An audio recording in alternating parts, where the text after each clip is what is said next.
father was an analog man. I am his digital son. This was written by my father, describing his dad. But in a lot of ways, I feel like it could have been written by me, describing my dad. I feel as if my dad was an analog man, and I am his digital son.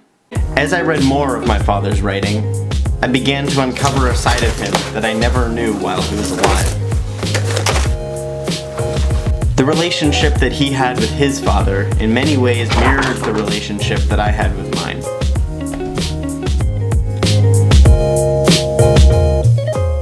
I spent 3 months reading journals, looking at photos, and trying to figure out who my dad and grandfather were.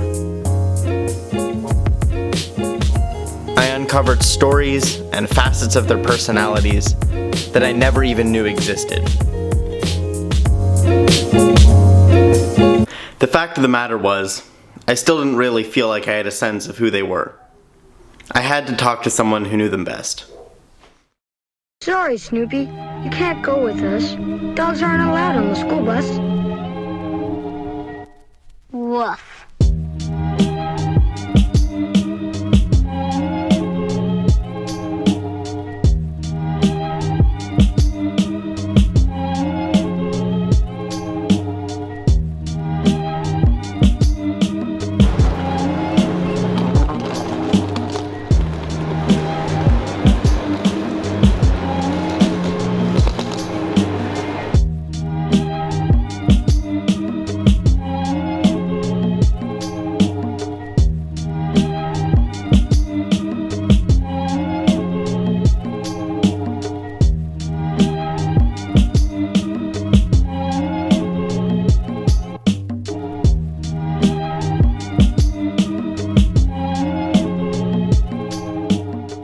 I traveled to England, where my grandfather was born and had his first family, to talk to his daughter Sally.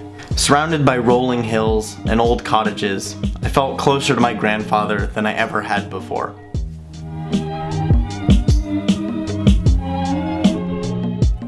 He was an individual. He was always looking to travel, and the American family always said what was sad about the family life was he'd come back from one of his visits, and within a few weeks he'd be saying, I think I'll be getting ready for the next visit. And they'd got their dad back, but he was already thinking of something else. And that was difficult for them. And I think that's where your father fell out with him a bit. But Dad, you're never here. You're never here for me. You're here, and then you're thinking of something else. He was a traveller. He wanted to see the world, and I think he wanted to have a very full life. There was nothing going to hold him back. It's not, well, I've got married and I've got settled. Settled didn't sort of come into it. I want to go and do. Sally and I talked for hours and hours. She told me about all the places my grandfather traveled. I learned about his childhood, his time in college at Oxford, and what he was like as a parent. But the stories I heard about my own father were the most valuable.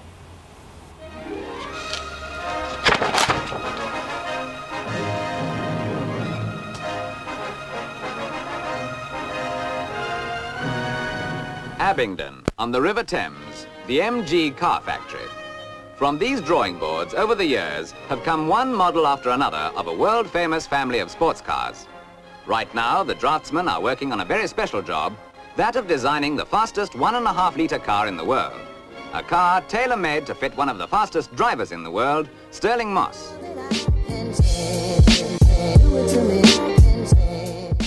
In many ways, this car represents my grandfather and the time he lived in. He was a man who loved adventure and the open road.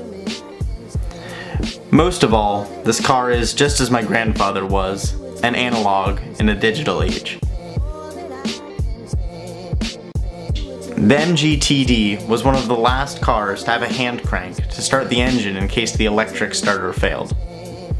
It doesn't have a heater, a radio, or door locks. What it does have is everything you need to go on an adventure.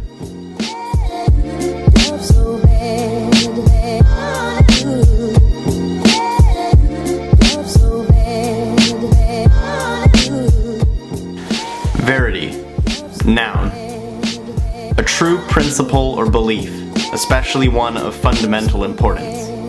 Truth is something that is so hard to find for oneself in our complex digital world. However, working on this car has connected me to the simpler analog life of my father and grandfather.